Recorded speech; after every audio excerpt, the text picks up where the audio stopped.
कृष्णा। मैं नीलांबरी ब्रजेश्वरी देवी दासी, गुवाहाटी, आसाम से। नरसिंह चतुर्दशी की आप सभी को हार्दिक शुभकामनाएं।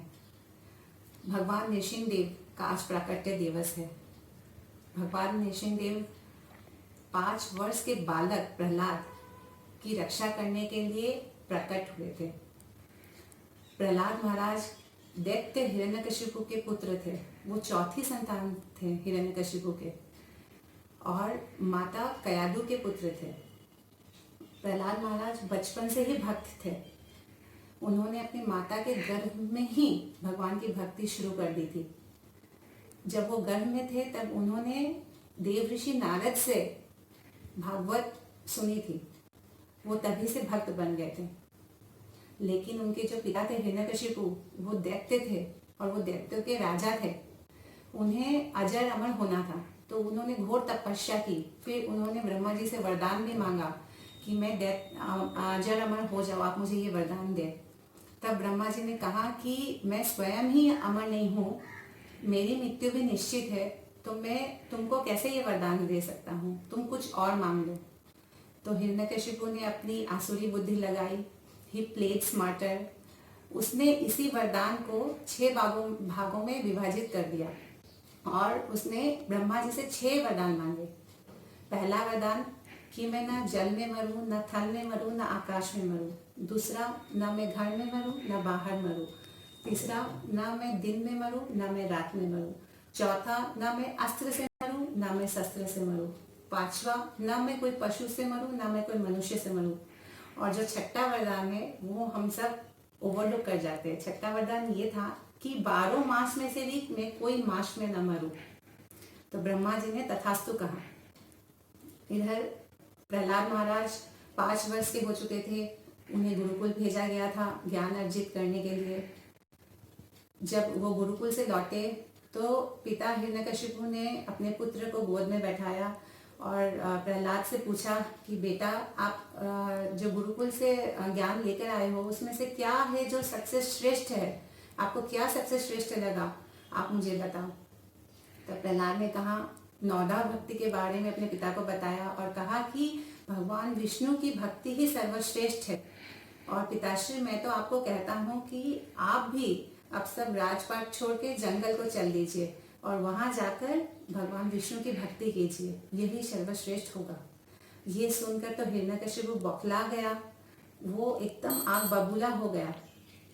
उसने प्रहलाद महाराज को कई यातनाएं दी, बहुत दंडित किया।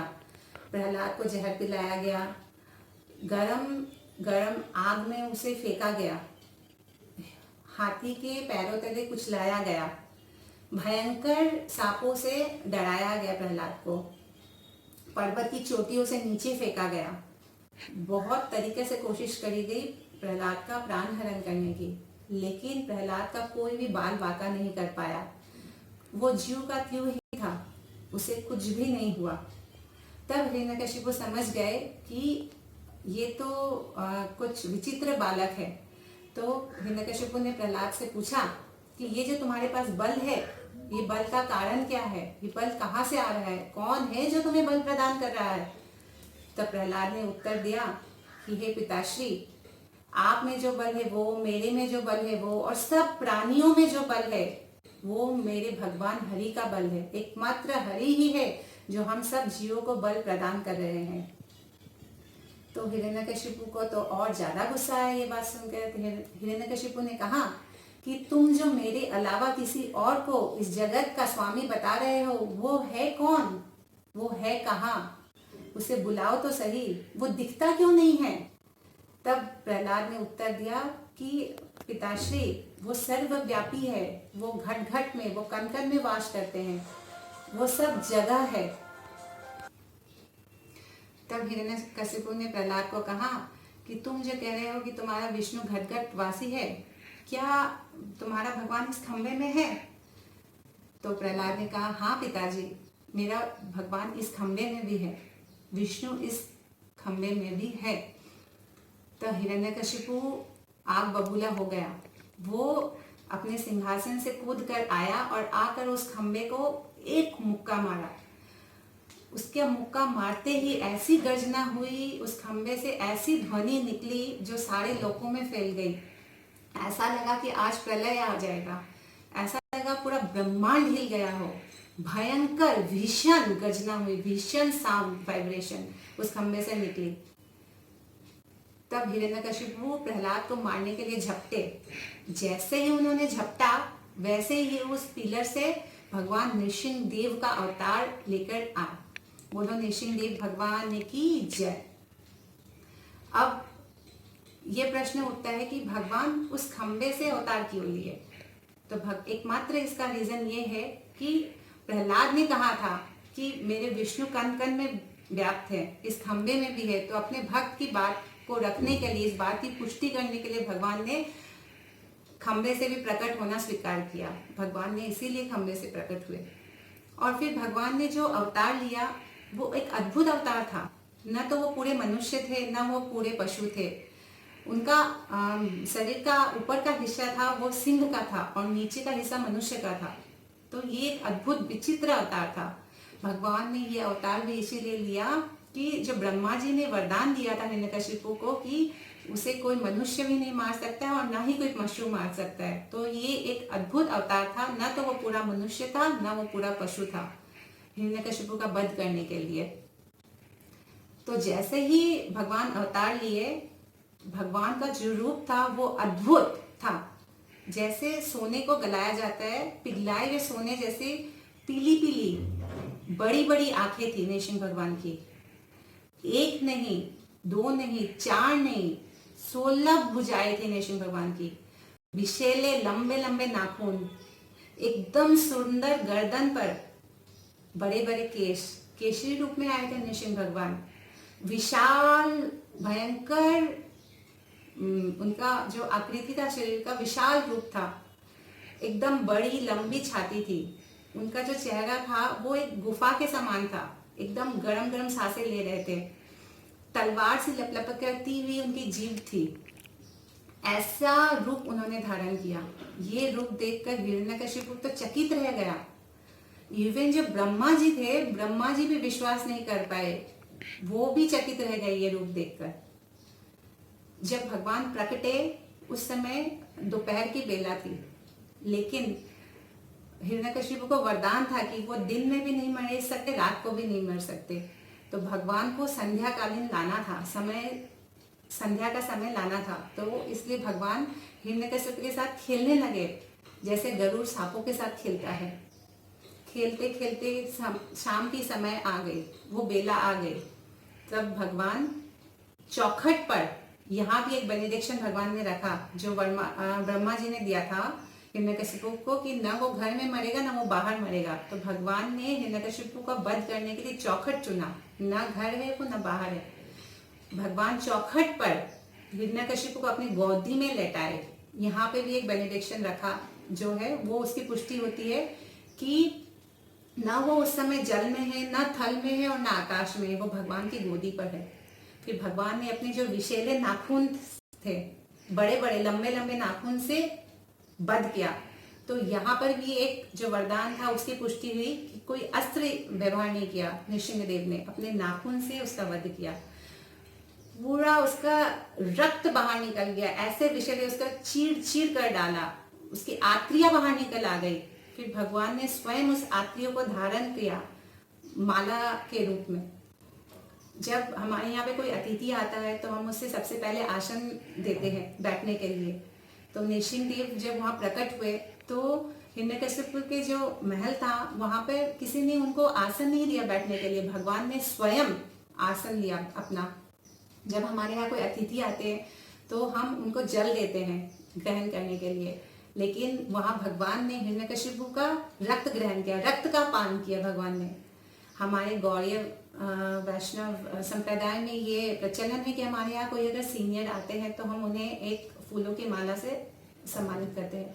लेकिन वहाँ जब नृसिंह देव प्रकटे तो भगवान के लिए कोई गार्लेंड नहीं था, कोई माला नहीं थी। तो भगवान ने स्वयं ही गार्लेंड पहना, वो भी फूल की नहीं, हिरण्यकशिपु के आंत्रियों की माला पहनी। फिर भगवान ने प्रहलाद महाराज को अपनी गोद में बैठाया और हाथ जोड़ के प्रहलाद महाराज से क्षमा याचना की कि मैं तुम्हारी भक्ति से बहुत खुश हूँ, लेकिन मैंने बहुत देर कर दी आने में, मैं तुमसे क्षमा चाहता हूँ। भगवान ने और कोई रूप में क्षमा नहीं मांगी, सिर्फ नृसिंहदेव के अवतरे जब हुए तब उन्होंने प्रहलाद महाराज से क्षमा मांगी और कहा कि तुम कुछ मुझसे वरदान मांगो। लेकिन प्रहलाद महाराज तो एकदम डटे रहे कि मुझे कुछ भी नहीं चाहिए आपसे। फिर भी बहुत बार नृसिंहदेव के कहने के प्रहलाद महाराज ने कहा कि मेरी जो मांगने की प्रवृत्ति है, मेरी जो इच्छा है, आप उसी को हर लीजिए, मैं कभी भी किसी से कुछ ना मांगू, आप मुझे यही वरदान दीजिए। तब नृसिंहदेव ने कहा, ये भी कोई भला मांगना हुआ, तुम कुछ और मांगो प्रहलाद, मैं तुमसे बहुत प्रसन्न हूँ। तब प्रहलाद महाराज ने कहा कि ये जो मेरे पिताश्री है, उनका जो सब यहाँ सामने पड़ा है, मैं चाहता हूँ कि इनकी मुक्ति हो, आप इन्हें भगवत धाम ले जाए। तब भगवान ने कहा कि जिस कुल में तुम्हारे जैसा भक्त हो, उस कुल की तो 7 पीढ़ियां नहीं बल्कि 21 पीढ़ियां तर जाती है, तो तुम्हारे पिता तो ऑलरेडी भगवत धाम पहुंच गए हैं। तो हम देखते हैं कि एक भक्त जो होता है वो कितना दयालु होता है। प्रहलाद महाराज के साथ उनके पिता ने इतना दुर्व्यवहार किया, क्या क्या नहीं किया उनके साथ, फिर भी उनका हृदय इतना कोमल है कि वो सब जीवों का कल्याण चाहते हैं। एक भक्त होने के कारण उन्होंने अपने पिता की गति मुक्ति चाही, पिता के लिए भगवत धाम मांगा भगवान से। तो इसलिए एक भक्त का हृदय जो होता है वो बहुत कोमल होता है। ये हम देखते हैं प्रहलाद महाराज के चरित्र से। ये तो थी प्रसंग, प्रहलाद महाराज का प्रसंग और नृसिंहदेव का प्राकट्य। अब हम इससे क्या सीखते हैं जो हम कि अपने डे टू डे लाइफ में उतार सके। तो यहाँ मैं 4 प्रमुख लेसन के बारे में बताऊंगी जो हम इससे ग्रहण कर सकते हैं। सबसे पहला लेसन ये है कि we should not have any type of fear. कोई भी भय, कोई भी डर हमें ना हो। और डरना किस बात का?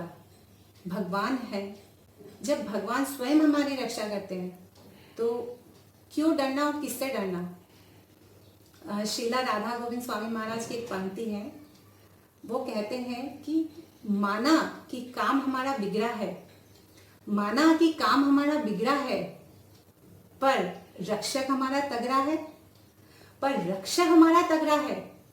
We should always think that who is our protector. Nrisimhadeva himself, उन्होंने किस लिए इनकारनेशन लिया? एक भक्त की रक्षा करने के लिए। तो जब वो प्रोटेक्टर है तो why should we fear and from whom? So we should not have any type of fear. Second, we should have unshaken faith. हमारा जो फेथ है भगवान पे वो अडिग होना चाहिए, कोई भी हमारा फेथ हिला ना सके। अवश्य रक्षिबे कृष्णा, इस बात से हमें गांठ बांधनी है कि भगवान हमारी अवश्य रक्षा करेंगे, पग पग पे हमें संभालेंगे, हर मोमेंट हर समय हमारी रक्षा करेंगे। और क्यों ना करेंगे, जब भगवान प्रहलाद महाराज के लिए खंबे से प्रकट हो सकते हैं, हम उनकी अगर भक्ति करें तो हमें वो नहीं देखेंगे? भगवान तो बहुत दयालु है। हमें इसीलिए फेथ होना पड़ेगा, उन पे विश्वास होना पड़ेगा। थर्ड थिंग इज भक्ति। भक्ति हमें महान भय से रक्षा कर सकती है। भगवत गीता में भी ये कहा गया है कि भक्ति का कभी नाश नहीं होता है, इसलिए हमें भक्ति जरूर करनी है गोविंद के चरणों की। अगर हम भक्ति करेंगे तो भगवान हमारी रक्षा अवश्य करेंगे। ऐसा कौन सा भय है जो हमें ग्रसित कर सकता है अगर हम भगवान के चरण को पकड़ कर रखें। हरि के चरणों को पकड़ने से, उनके चरणों की भक्ति करने से हर काम संभव है, हर भय से हम दूर हो सकते हैं। अवश्य रक्षिवे कृष्णा। फोर्थ इज शुभ डिजायर एंड अशुभ डिजायर। हमारे हृदय में 2 प्रकार की इच्छाएं होती है, शुभ, one auspicious and one is inauspicious. अगर हमारे में शुभ डिजायर है, जैसे प्रहलाद महाराज को तो खंबे में भगवान दिख गए थे, उन्होंने ये घोषणा कर दी थी कि हाँ इस खंबे में मेरा विष्णु है। तो हम अगर खंबे में नहीं देख सकते, एटलीस्ट विग्रह में तो भगवान को देख सकते हैं। आज हम मंदिर जाते हैं, घर में हमारे गोपाल जी है, किसी के गौरनीताई है, किसी के राधा माधव है, तो उस विग्रह में तो हम देख सके कि हाँ ये स्वयं साक्षात भगवान है। अगर हमारे में शुभ डिजायर है, वो दृष्टि है, तभी हम देख पाएंगे। और दूसरी अशुभ डिजायर, इनऑस्पिशियस, जो कि हिरण्यकशिपु की थी, भगवान स्वयं अवतरित हो चुके, तभी भी हिरण्यकशिपु नहीं पहचान पाया कि ये स्वयं विष्णु है, नृसिंहदेव का रूप लेकर जो आए हैं। जैसे दुर्योधन, शिशुपाल, उन लोगों के सामने कृष्ण थे, फिर भी वो नहीं पहचान पाए कि ये भगवान है। ये हुई अशुभ इच्छा। तो अब हमें खुद ये तय करना है कि हमें शुभ इच्छा रखनी है या अशुभ इच्छा रखनी है। And the last one thing I would like to say that राखे कृष्ण तो मारे के, एंड मारे कृष्ण तो राखे के। अगर भगवान हमें बचाने के लिए दौड़ते हैं तो इस संसार में कोई अस्त्र नहीं, कोई शस्त्र नहीं, कोई पशु नहीं, कोई इंसान नहीं, कोई हालात नहीं, कोई ऐसा जीव नहीं जो हमें मार सके। और अगर भगवान जिस दिन हमें मारने दौड़ेंगे, उस दिन कुछ भी हो, हमें मरना ही होगा, कोई हमें नहीं बचा सकता। तो we should have unshaken faith that God will always protect us and save us. Hare Krishna. Thank you.